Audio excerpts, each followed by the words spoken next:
Well, welcome everyone for joining us today. As Andy said earlier, we appreciate you being here, especially, I don't know how the weather is for those of you in other locations, but it's beautiful here in Madison finally. So kind of looking forward to getting outside today, but also happy to have you here to talk about a topic that's near and dear to our heart, building successful student internships, lessons from the Recollection Wisconsin Digitization Initiative.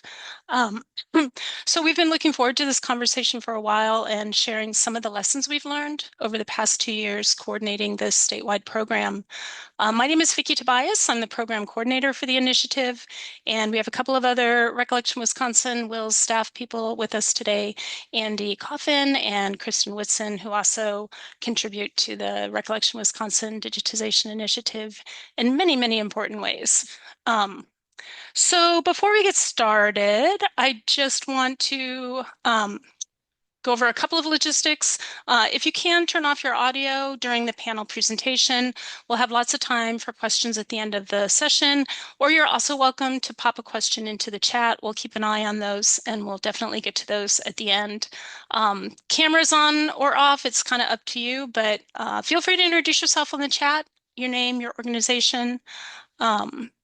And as Andy mentioned in the registration email, the presentation will be recorded and emailed to all registrants and also posted to the WILS website and our YouTube channel. So before we introduce our panelists, I just want to briefly share some of the background about the Recollection Wisconsin Digitization Initiative. And I see a bunch of familiar faces here on the shorts today, so that's really exciting to see some of our current and our past and hopefully future host site supervisors. So our initiative was launched in 2024. The Recollection Wisconsin Digitization Initiative is a partnership between Recollection Wisconsin, WILS, and cultural heritage organizations and public libraries across the state. At its core, the program connects graduate students in library and information studies with libraries, museums, archives, and local history organizations to digitize and share their historical collections. Our students gain paid hands-on experience and professional mentoring, while our host sites receive support for digitization projects and sustainable workflows. Supported by Recollection Wisconsin and the WILS staff, and funded by the state of Wisconsin, our initiative to date has supported 16 projects across the state of Wisconsin, with more partnerships planned for the coming semesters. And as you can imagine, the result is a win for students, for host sites, and the public in general, as more Wisconsin history is digitized, preserved, and made accessible online. So today you're going to hear from a few of our past participants, both students and host site supervisors, about their experiences and the impact these partnerships have had on their organizations, their professional development, and the communities that they serve. They'll reflect on lessons that they've learned and share some practical ideas that we hope can be applied whether you already have an internship program or a volunteer program, or you might be thinking about starting one, or possibly participating in the Recollection Wisconsin Digitization Initiative. So let me introduce you to our four panelists, all of whom participated in our program over the past 2 years. Frank Foss is the institutional archivist at the Milwaukee Art Museum. They are a multimedia artist and archivist from Maine, and they currently reside in Milwaukee, Wisconsin, prior to earning their MLS degree with a concentration in archives management from Simmons University in 2023. Frank currently serves Frank served as a host site supervisor at the Milwaukee Art Museum in spring 2025. Julia Lalor is an early career archivist and librarian based in the Madison area, who received her MLS degree from UW-Madison in 2024. Her professional passion is providing top-notch reference service, which I love. Julia was our graduate student intern at the Edgerton Public Library in fall 2024, which was one of our first projects as part of this initiative. Maggie Sandell is a graduate student at UW-Madison in the iSchool. She holds a degree in music and an LIS certificate from Central Washington University and brings hands-on experience digitizing a local playwrights collection during an internship at Ellensburg Public Library, along with a strong interest in history and information literacy. Maggie was our graduate student intern at Whitewater Public Library in spring 2026. And finally, Sarah French is the assistant director and serves as the public services supervisor and adult reference librarian at Whitewater Public Library. She's worked in public libraries since 2017 in a variety of roles, including youth services, programming, and makerspaces. She served as one of our host site supervisors for our program in spring 2026 at the Whitewater Public Library. So welcome, panelists. And again, thank you so much for your time and sharing your experiences and ideas with our participants.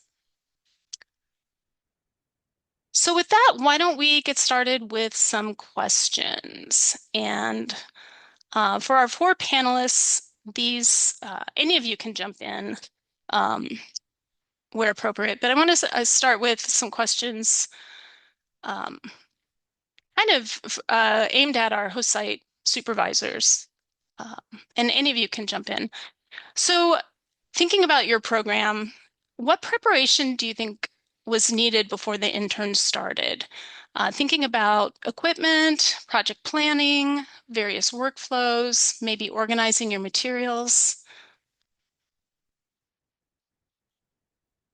So, for us here in Whitewater, we were lucky enough to have a workstation that we knew the intern could work at. So if possible, if there's a space that you can carve out, that's a dedicated space when sometimes you need to coordinate that if it's a shared workstation, which ours was. But just coordinating with your student and then any other staff that might be using that space just to make sure that they have like that dedicated workspace, that was really, really helpful for us. Yeah, And as far as like, oh, go ahead. sorry, I was going to jump on that and say that Yeah. a dedicated workspace is really important. And for us, we had this setup that previous interns had worked on, but we hadn't had interns in a while. And I had started using it as an accession storage space. So we needed some dedicated time to move a ton of cartons and get our copy stand up again. But that dedicated space really like allows for them to settle in. Yeah, and it was nice if there was a time because we always did, we would try to do a quick check-in, Magnolia and I, when she would come in for her shift. But if I wasn't available or something, she knew exactly where to go, where she could be working, and she just, I don't know, correct me if I'm wrong, Magnolia, but I feel like that was kind of a good situation, right? Where you hopefully felt comfortable coming into work. And then as far as equipment and stuff, we just made sure we had everything kind of ready to go as soon as they got here and just made sure everything was up and running, tested the scanner, cleaned the scanner, things like that, just making sure everything was prepped. But the best part was the training workshop and that we did with Recollection, Wisconsin and Wills and everything, the toolkit, all of the resources that Vicky provided, that was very, very essential to get us going.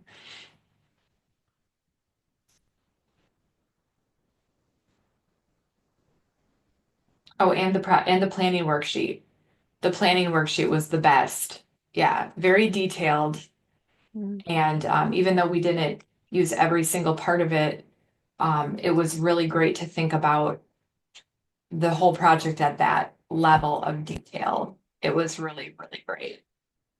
Yeah, that's great. Thanks for mentioning both of those resources. Those are available on our website for the public. The Recollection Wisconsin Digital Readiness Toolkit, which has a whole bunch of information about anyone embarking on a digitization project, but also our digital project planning worksheet, which hopefully has some easy steps you can work through if you're just in the beginning phases of planning a project.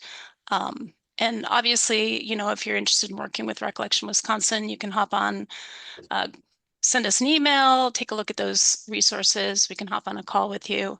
But those are available to anybody working on a digitization project.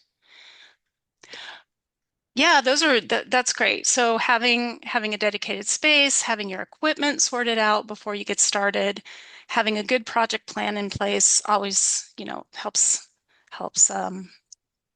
folks get started a little bit more efficiently and effectively. So another question kind of related to the host sites, and students feel free to jump in too.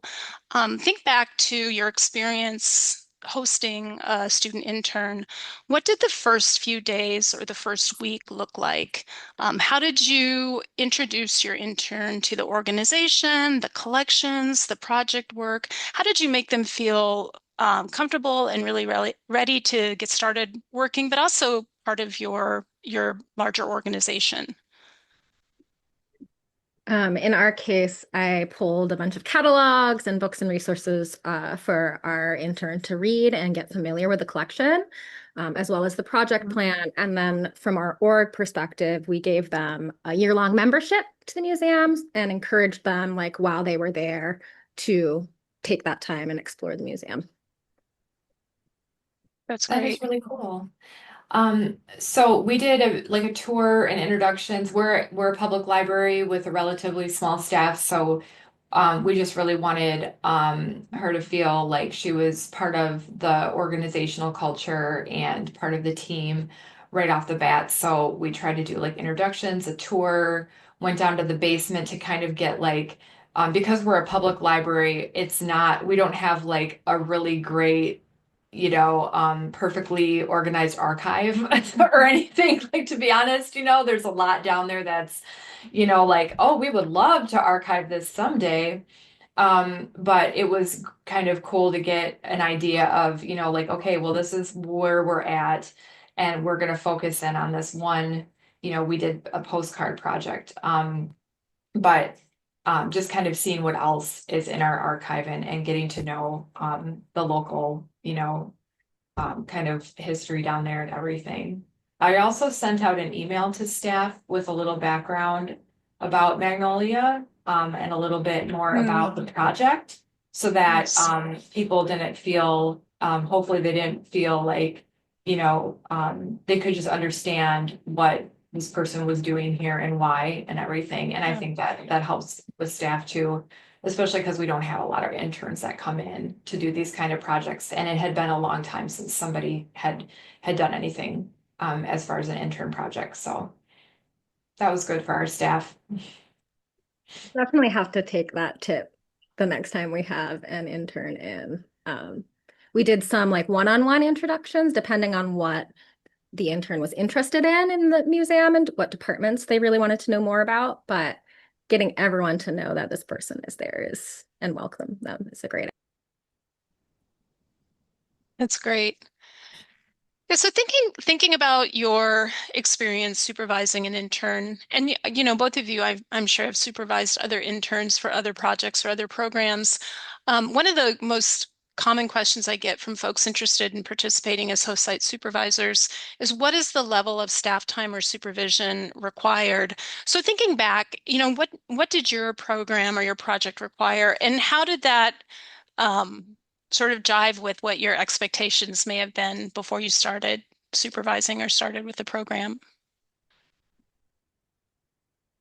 I really wanted to make sure I was around throughout their shift to be there as Mhm. support, especially kind of, surveying the state of our collection and backlog, and also seeing a lot of archival debt from not having proper support.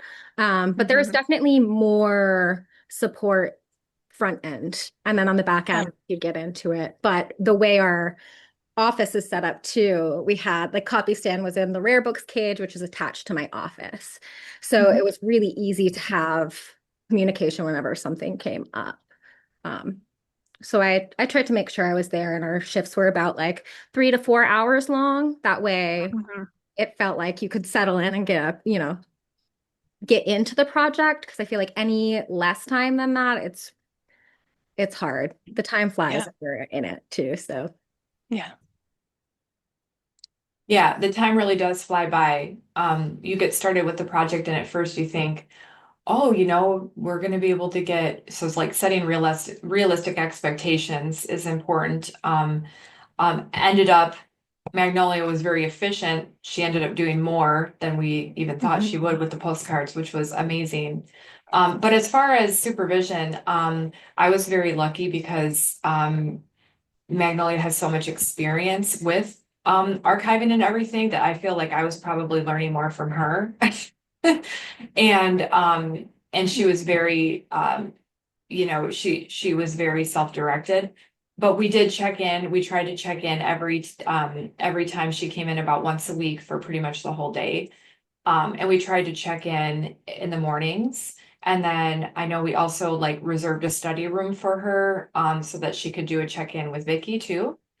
Mhm. And then I did like I think like monthly maybe, or not Yeah. even, maybe even a little bit longer than that, maybe a few check-ins with you too, Vicky and Magnolia. But and then otherwise I was just available throughout the day for if she had any questions or anything like that. But it was very minimal. It was very minimal supervision. And I think just keeping the lines of communication open and knowing that she can come to me if she needs me. But other than that, I'll just leave her to it. So it Mhm. worked out really well.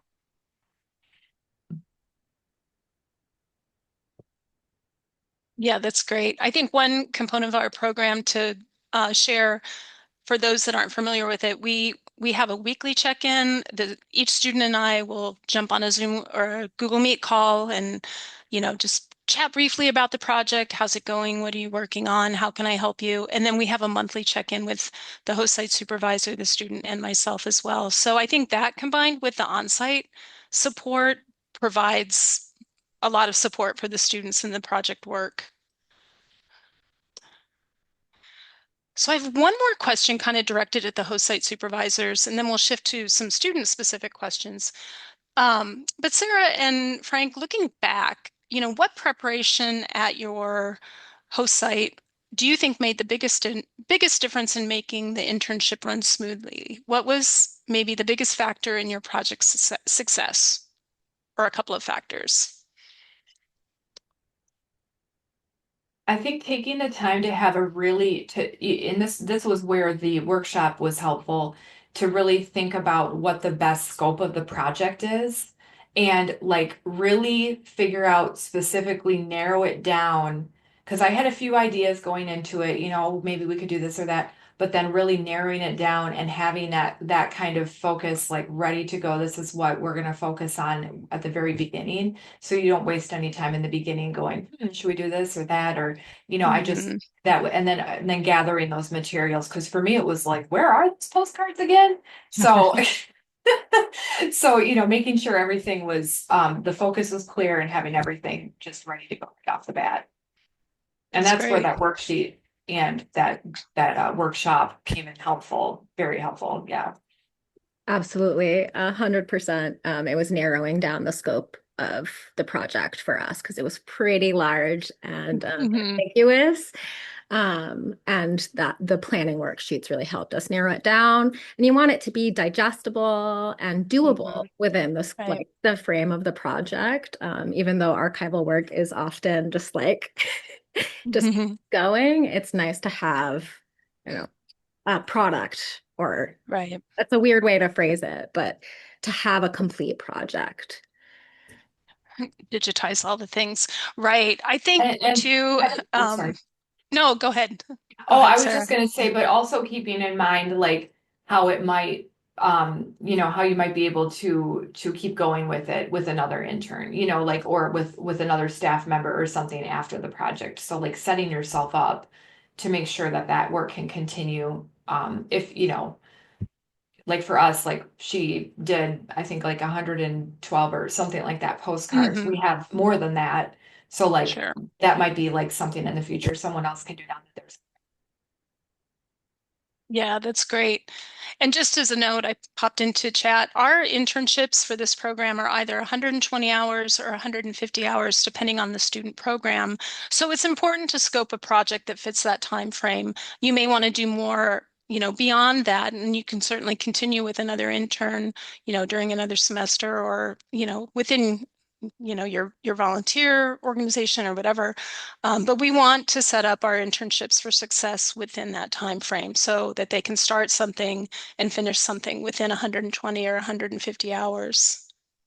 So again, that's where that project planning worksheet, I think, comes in really handy.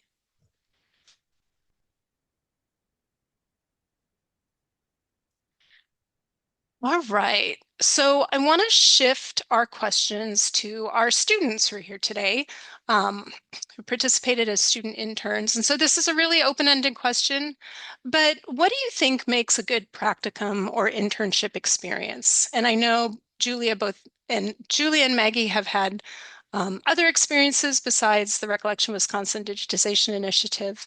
So thinking about our program or even other programs that you've participated in.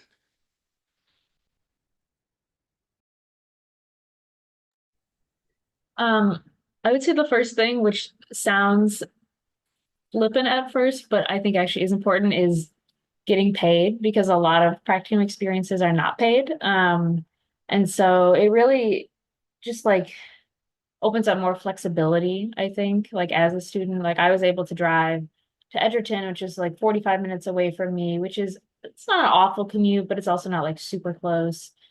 But I felt okay about that because I was getting paid to be there and I was getting a mileage reimbursement and stuff like that. And in my practicum course, we read an article that came out in 2024 by Michelle Caswell and some other people called Envisioning a Paid Community Archives Internship Program, which I'd recommend people checking out if they're interested. And it just kind of goes into like sort of like a case study and considering like why is it that practicums are often unpaid and what are the problems with that and like the equity issues and things like that that come up. So yeah, that was a big one for me.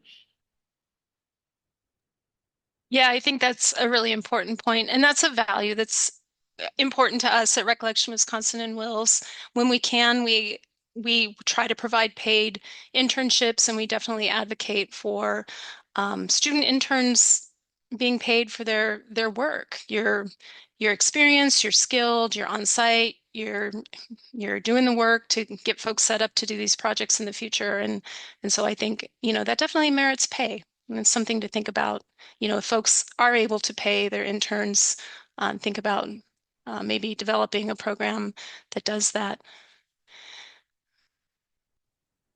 Yeah, Maggie, I yeah, jump yeah, in. Mhm. I'll second what Julia said. I think that's totally accurate. I had to go to Whitewater and that was a little bit like about an hour, and so of course that helps as well. And then the other thing that I was thinking about was from at least my experience in particular, having kind of a mixture of familiar and new ideas and experiences has been a really good thing that I had with this experience. Like, I had some digitization experience going into it, but I ended up learning more than I ever knew before, which was really excellent.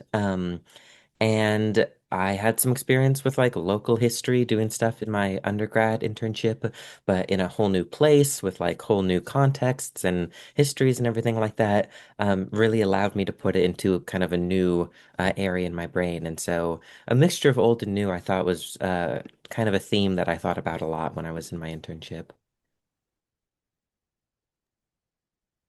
Yeah, I would also say feeling like your work actually matters is key because I feel like some other students I was in class with sort of didn't maybe always feel like they were making a big impact on the place where they were doing their practicum. So I think it's like you don't want to end up with just like busy work or kind of feeling like you're in the way of the organization that you're working with. And so with my project digitizing community newspapers, I definitely felt like, or like I think the structure of Recollection Wisconsin giving funding for projects that organizations have to reach out about specifically, it means that the practicum is very like intentional and you know that you're doing something that the organization you're working for actually needs done rather than something random that they just gave to you because they're trying to Mhm. be like nice. If I could just say one thing about that, that was that was one of the biggest benefits to us as a public library because we don't often have time to do archival projects. And so for us to be able to be part of this and get this kind of archival work done that we can't always get done because just the nature of how public libraries are and just, short on staff and funding and everything. That was like so beneficial for us and we really appreciated the work that could be done.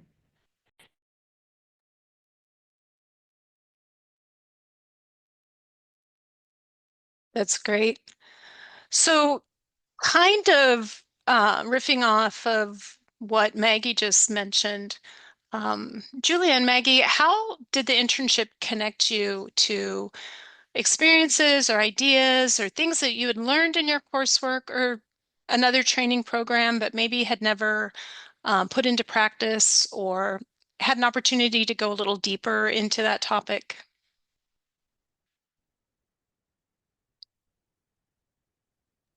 I had previously taken a preservation course and a like an archival description course, and then also at the same time I was doing this practicum, I was working in the same job I have now at the Wisconsin Historical Society doing metadata for their digital assets. So it was nice. It was some of what I'd already done, like the metadata aspect of digitizing newspapers, but then I hadn't done any digitization work myself. So it was nice to get hands-on experience with that and be able to work that into my skill set. Yeah, similar for what Julia said. I had taken a class about metadata my first semester in the iSchool, and we had gone over like some different like descriptive terms and other things for it. And I had done a little bit of digitization in a academic library job previous to this one in Wisconsin.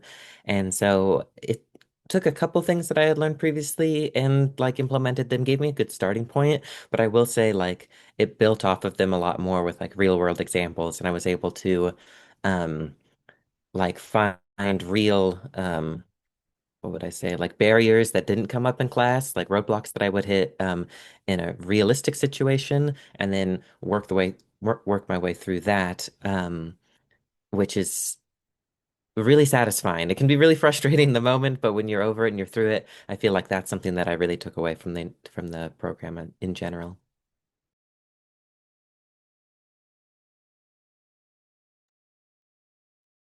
So, one thing I've been wondering, and it's a good question for all of our students who participate, um, is there something that you understand about archives or libraries or museums or local history organizations, or maybe just a professional workplace in general now, after having participated in an internship program, that maybe you didn't understand before the internship?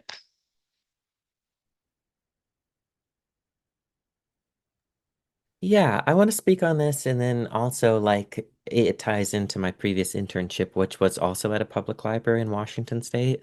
Um, it's and as speaking also as like a primarily an academic library student, it's funny that I've had two public library internships, both of which have been really wonderful. It's fascinating how many resources public libraries have on in general, but also in the archival sector, where oftentimes, there is a like local history organization, and then there's like in smaller towns and a public library that has archival materials from like local history stuff. And in my experience previously, um, there was like one kind of like person who did archives like part-time. He had previously been full-time in archives, but then somebody else left, so he only did it part of the time. And then, of course, at Whitewater, there isn't like an archival like full-time staff member like set up to do that because there are just so few staff in general for a smaller library.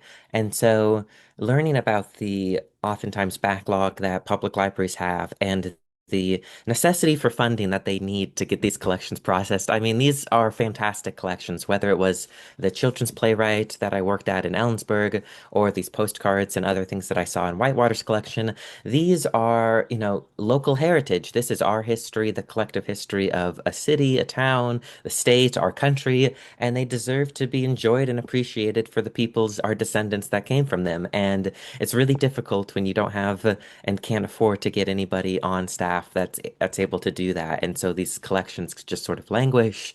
And just a shame because I really think it can be better. And I remember uh, a moment where some people from the city had come into the library for something else. I can't remember what they were doing that day, just coming to see something else. And I was able to speak with them for a moment. I really wanted to let them know, like, this is a super important part of the local community, and I would really hope in the future that people are able to get more support for doing it because I had one semester and it was wonderful, but it also left me with the feeling of there's so much more that can be done that would be good for the local community that is more than just um, a, as much as excellent work that we do here, like so much more than even one program like this could possibly do, right? So, yeah.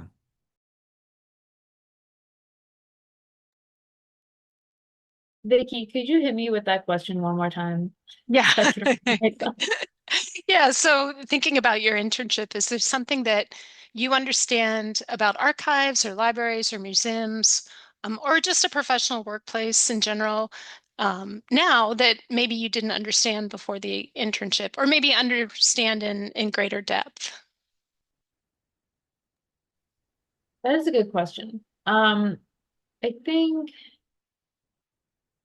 well, this is sort of a sideways answer to that question, but it was interesting to see being in a very small public library, like kind of how they operate with a very minimal staff. And it is for a smaller community versus working in, um, like I had a student job at the UW Archives, which is not a ton of staff, but it's for a very big organization, so they're dealing with that's like a high traffic area. Like they're getting lots of questions and people coming in.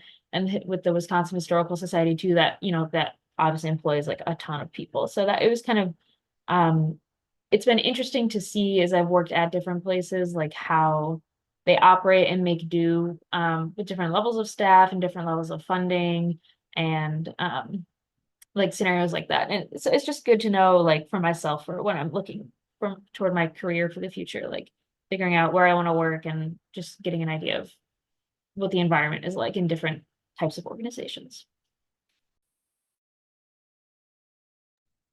And just kind of going off what Magnolia was saying too about like showing the value of these local history collections for public libraries and everything. The fact that now we're going to be able to have, this kind of start here to be able to show people on the Recollection Wisconsin website. We're also planning on doing a display case with some of the postcards and some of these things to highlight the collection with like a QR code to the link so people can get to it. And just we're going to do a whole promotional thing about the project. But yes, we'll be able to take that as a really good example to our board, to our city, to our, to people who are the potential funders for things like this. And so just this project was so great because it's such a great example of how it can work and what the result of that is. So That's great. Thanks, Sarah. So one more question directed towards our students. So thinking back, what is one thing you wish someone had told you, or maybe a couple of things, before starting your internship? Is there something that occurred to you once you finished that may have been helpful if you had known on day one?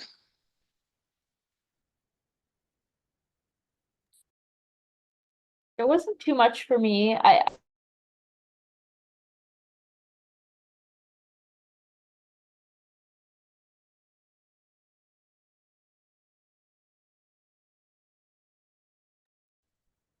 start your earlier work is not as good as your late. Am I frozen? Oh, here we go. Okay, sorry.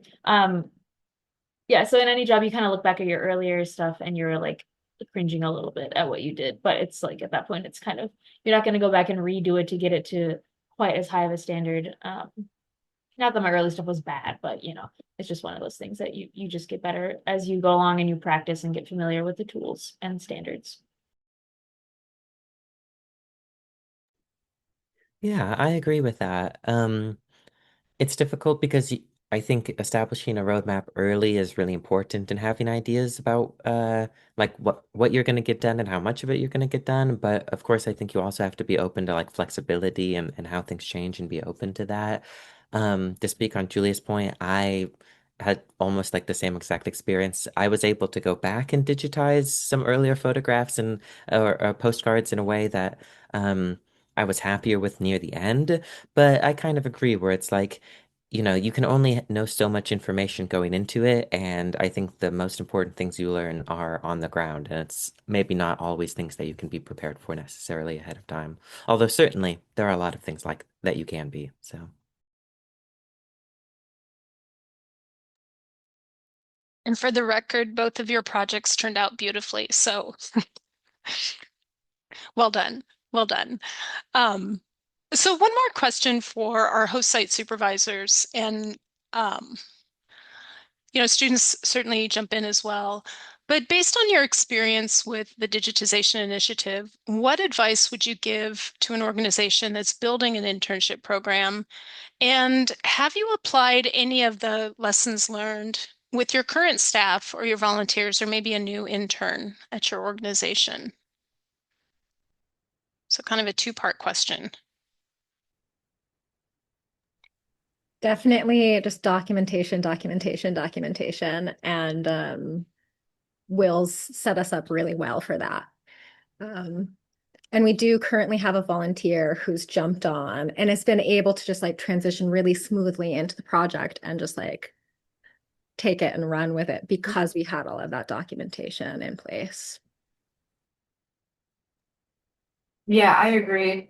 Documentation, just going into the project, knowing that that was going to be a main focus, that we were going to be thinking about, okay, how do we set this up? We had never used like content DM before or anything like that. So how do we set all of this up to make sure that the next person or even myself, if it's, 6 months later or something, can remember exactly how to do all of this, and then just all of the different support, the digitization resources and everything that we were provided. I still haven't worked through all of the wonderful resources that Vicky had provided like every week and everything like that. But it's just like this treasure trove of information that we'll be able to refer back to, and it's there for us when we need it. We definitely have plans of continuing the work. We don't have an intern right now because we're doing summer reading program in public libraries. That's kind of Mhm. like our big focus in the summer. Right. But then we're hoping that in the fall or, maybe even the next, couple semesters we'll be able to connect with, and we're like on, we're on in contact with the iSchools and everything to make sure that we're us, known as like a host site and everything. So we definitely want to continue that work. And then if we can find a local volunteer, maybe that would be the right fit. We would certainly be able to train them, or even as a maybe someday staff project. Right now, we're pretty short on staff, but it would be something that I'm going to continue to advocate for, and it might take some time. But I think, like I said before, the project, just showing the value of these projects is really important to keep the ball rolling. Yeah, that is such an important point. I think just as a little background for folks who aren't familiar with our program, one of the things we ask our students to do throughout the semester is create documentation that they then pass on to their host sites at the end of their internship. And we don't really care what that documentation looks like. It could be a couple of sheets of workflows. It could be a more, fleshed out training manual. Anything in between could have some screenshots, logins, passwords, all the workflows that they worked throughout the summer, with the goal being that then the host site can continue the project with the next intern or another volunteer or another staff person, but that they've documented everything that they did for that project throughout the course of their internship. And that becomes a living document. Then the host site can continue updating it and adding information as the project grows and changes over time. Um, but that's kind of our hope, is to set folks up for future success. All right. So a couple more questions for either host sites or students or both. Um, Thinking back, could you just maybe describe what a typical work session or a work week looked like for you? I know every project is different and every host site has a little bit different setup, but just brief description so our participants can get a sense of what that looked like?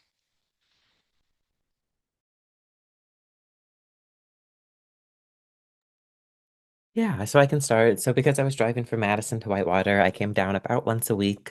Um, One part of this that I really liked is that because I work two jobs on campus and have like all my master's classes, uh, Sarah and the Whitewater Public Library were really flexible with my hours, and so I was able to come down on a consistent basis. But that day they really made it work for them, which I really appreciated.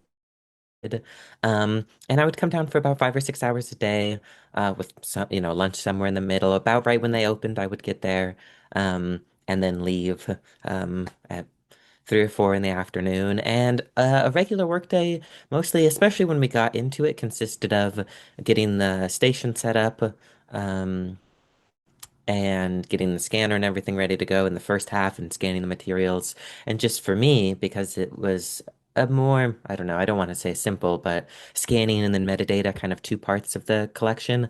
I did all the scanning for the first like half of it, and then all the metadata creation afterwards. Um, and a lot of it was sitting through and just sort of getting it done one after another. And I don't know, while that can sound boring to some people, and certainly some days were more exciting than others, it was really wonderful for me to learn about the town. I had never been to Whitewater before, and so I would learn about it through like the history on these postcards. And then when I would go out to get lunch or leave the town after I was done, I would see these buildings that I had only ever seen from like 1940 on the postcards. And for me, that was a really wonderful part of the experience as well. So yeah, once a week I would go down there and do that. And I really enjoyed that workflow setup and the flexibility that came with it. I think it was really neat for our staff too, because they got to kind of like see, you would share out like, oh, like look at this one, like a very good like examples of what was, because like a lot of our staff knew like we had these old postcards, but like hadn't looked at them or like hadn't really known what they were all about. So it was just kind of neat, I think, for our staff to see what was possible, with this collection. And that was really cool. Yeah, I had a very similar workflow to Magnolia's, in that I would go like once a week to Edgerton and stay for like 6 or 7 hours. And it was kind of funny because the scanner I was using was portable, so I would like unbox it and unfold it and set it up every day, which is kind of different from other scanners I've used before that were just stationary, like overhead scanners. Um, and then yeah, I did all the scanning for the first half and then metadata in the second half, or more like almost like third, I would say. And yeah, it was nice. I liked that I was in the like local history room at the Edgerton Public Library. So they had displays with um local like artifacts from like tobacco companies that were there. And then also stuff about Rascal the Raccoon, there's a Disney movie and a book, and the guy who did them, like he's from Edgerton, so that's like that's like a claim to fame for them. So they had a whole bunch of raccoon stuff, which was cute. Um, yeah, so it was kind of a pleasant area to work in.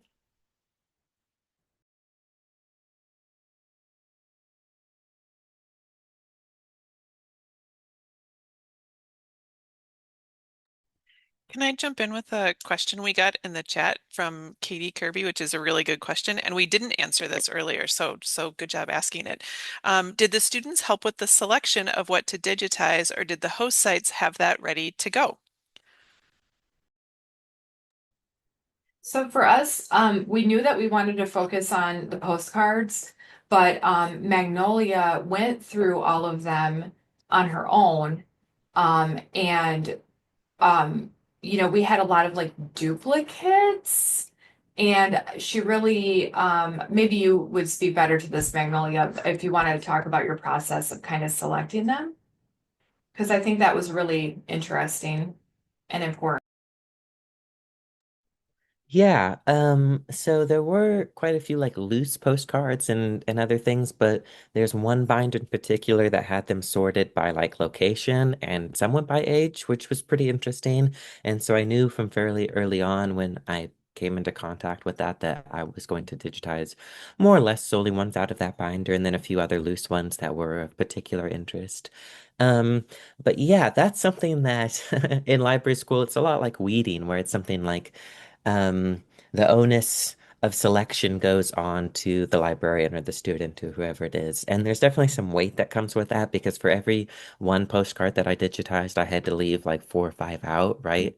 And so just being mindful of trying to capture a broad swath of Whitewater's existence, at least insofar as we could document them in the postcards. Um, Choosing ones that maybe on the simpler side, like had aged the best or like were in the best mint or condition. Um, Trying to have strike a good balance between ones that were like more just like black and white photographs from the era versus ones that had later on been colored in, which I think presents an interesting like historical artifact, but maybe not as necessarily as useful to some users. And then again, thinking about that of like, okay, what kind of people will be accessing this collection? What kind of patrons, what are their information needs? And that goes into the metadata creation too, right? Because there's choices you have to make when you're choosing um, Library of Congress subject headings because, oh, there's two or three. And yeah, you can put multiple, but you don't want to put too many. You don't want to put too little. And so, yeah, there was a deal of that put onto me, but I was quite happy at the end, I think, with the decisions you made. And of course, when everything's said and done, just like a good any work of art, there's maybe something the artist would always want to go back and change, whether a painting or a song or something like that. But I'm quite happy with the work that we've done, and the things that I'll do later on, I'll have make maybe different choices based on the ones that I see that I made in this project. So yeah. But we definitely really appreciated your expertise, Magnolia, and trusted you to like make those decisions and everything. Um, Absolutely 100%. It was great that you could work independently on that. We discussed things a little bit here and there. Like I know we talked about subject headings sometimes and things like that, but the majority of those final decisions were made by Magnolia. That's great. Yeah, Frank or Julia, did you have a say in the content that was selected for the newspaper project? Or Frank, did you involve your student intern in that selection at all? I can't remember your projects in detail. I did not have any decision making in the project I was working on. It was bound volumes of the local community newspaper from the 1800s. So I was just going in order from chronologically from earliest to latest, which I was fine with. So there was nothing that I left out. I mean, not that I got through all the volumes, but there was nothing that I skipped over. Although it did take some time to. I had to like mend a lot of the pages because the volumes are just falling apart and they're shifting and rubbing, especially like the end pages, and they're just ripping apart. And like every shift, I would have to like sweep up crumbs of newspaper that were all over like myself and the table and the floor, just because they were so fragile, which is why they're getting digitized. So it was good. Like on my very first day, I had a couple patrons come up to me who were very concerned about what I was doing with the newspapers. Some older gentlemen who were just like, "What are you doing with my precious newspapers?" And I was like, don't worry. But it was nice to see, because they clearly this was an important community resource to them. So that was kind of good motivation, I guess, for the rest of the project. Yeah, and you can be like, now you can access these and we don't have to have embroidered paper everywhere. Like this is going to be better for you and the collection. In our case, we chose like the Brooke Stevens collection is massive and there's so much photographic material. And kind of a bias of mine is I think the albums are really interesting. So there's photo albums and scrapbooks. So I chose that series for us to focus on to narrow it down. And then they weren't quite organized. I was just like slapping tags on them so we could identify them. And I let our intern choose what they found the most interesting. That's great. Yeah, and that's one thing we try to do in advance of these projects. I do a host site visit with each of our selected host sites, and if they have questions or concerns or need a little help selecting content for a project, we give them some guidelines about what criteria to think about, whether it's high use material or if they're digitizing for preservation or if they have an anniversary or a celebration coming up or some community event that they want to have some digital material available for. Um, that's great. Yeah, and So that was really helpful, Vicky, for you to come out for us. Just because there were several different areas I was thinking about initially, and when you came out and kind of like saw just like, in person, saw what I was talking about, the different things I was talking about, we could discuss it more and then narrow that down. That was like really, really helpful. yeah, and sometimes the content you initially select for a project may not be the best fit for a student internship or even for Recollection Wisconsin. So we do our best to kind of hone those material selections and craft a project that sets everyone up for success in the beginning. So we've had a couple of really good questions in discussion, and I want to make sure we get to those today. I want to back up. Bob asked a really good question. What do you pay a student intern? And I know Julia, you weighed in and Kristen weighed in. So if somebody wanted to continue with an internship project and pay a student on their own, what is a fair wage for this type of work? And anybody feel free to jump in at this point.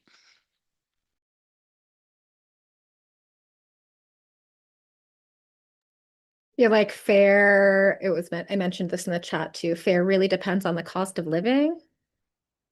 So where you're at, it's gonna change. I I mean, I'd pay what you'd pay staff to do this work, right? That's another good base for that. Um, I feel like I'd love to do like a $20 minimum, right? Um, that's kind of where I'm at. Yeah, I think it really does depend on your location and like with public libraries, if you're in a smaller municipality where the wages aren't, you know, up to that rate yet, um, you just have to kind of deal with the reality of your situation too, or how it's funded. Like I guess it depends on how you're going to fund that position too. If I were to fund it as a paid position, like through our municipality, that would be like that might be more difficult than if I were to get funding through another funding source. So I think there's a lot of factors. I'll just add something too that pay rate can be a little bit different when somebody is doing this specifically as an educational experience, like they're getting more from that as a practicum, although lots of practicums are unpaid and we didn't want to do that either. Like I do think practicum should be paid. But a practicum is specifically an educational experience, which is what Vicky helps lead and the resources and like it's an educationally curated experience.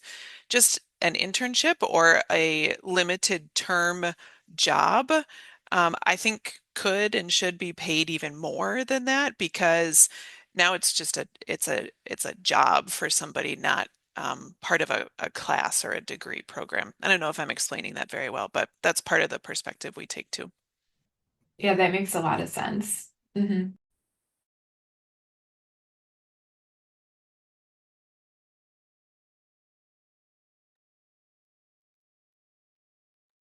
That is a tough So question though, because I'm guessing many of us are also probably underpaid in our professions, just because it can be hard to get appropriate funding and that kind of thing for libraries and archives. So that definitely, it is kind of a tough question. I'm sure it can be hard to like scrounge up the dollars for like a part-time extra position or that kind of thing, and maybe hard to stomach it. Um, but yeah, I do think it's worth it.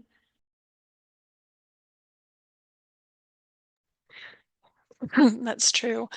Um, So Catherine asked a great question, and this is actually something we talk a lot about in our internship environment and with Recollection Wisconsin projects. Um, folks who are starting a new project or maybe inheriting a past project. So Catherine asked how to clean up a failed digitization project. Is it best to contract with Recollection Wisconsin to request help?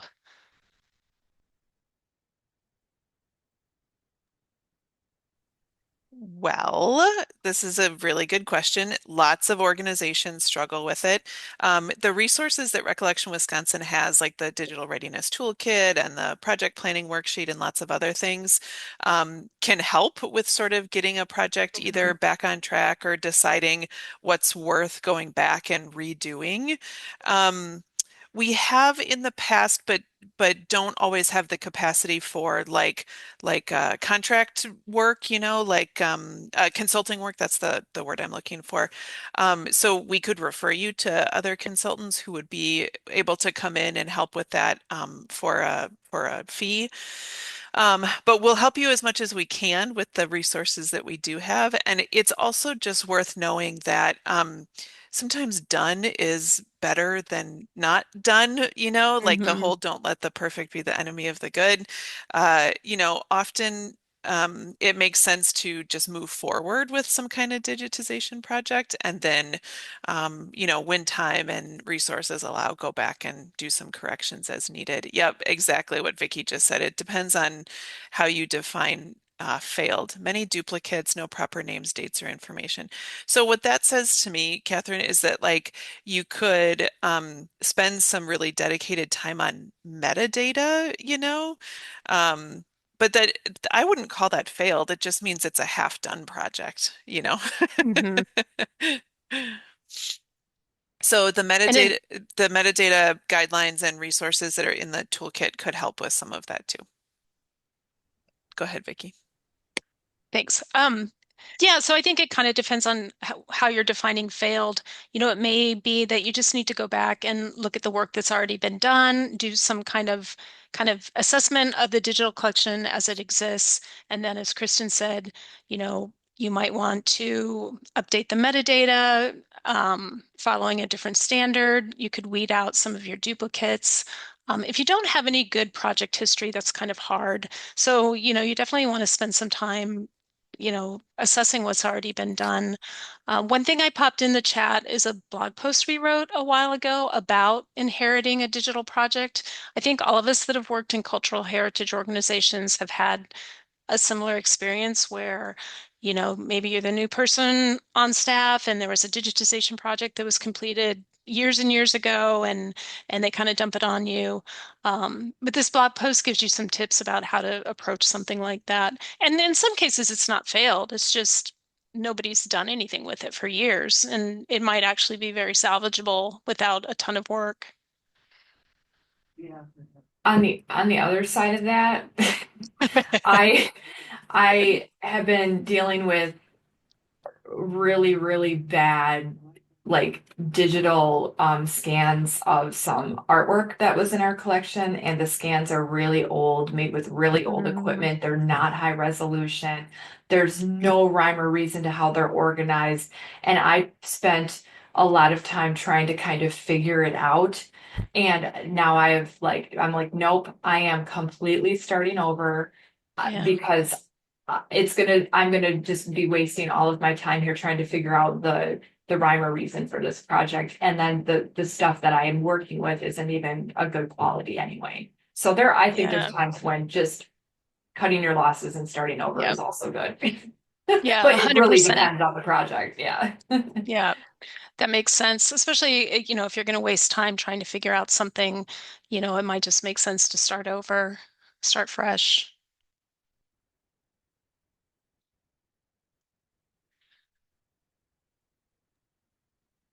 Does anybody else have any questions that popped up while we were listening to our panel participants talk about their experiences?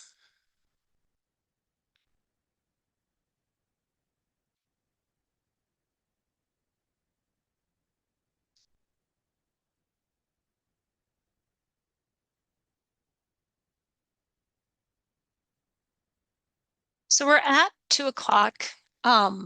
I want to respect everybody's time. Um, Thank you all for being here today. Kristen, did you have anything else you wanted to share? Nope. I'm so glad everybody was here today. Likewise. There's a link here for the Recollection Wisconsin Digitization Initiative. If you want to check out our program, we've got a lot of information about how we designed this internship available on our website. Likewise, some of the project planning tools that we mentioned. Yeah. Perfect.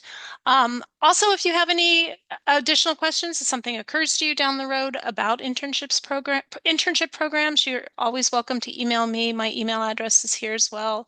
It's vicky@wils.org.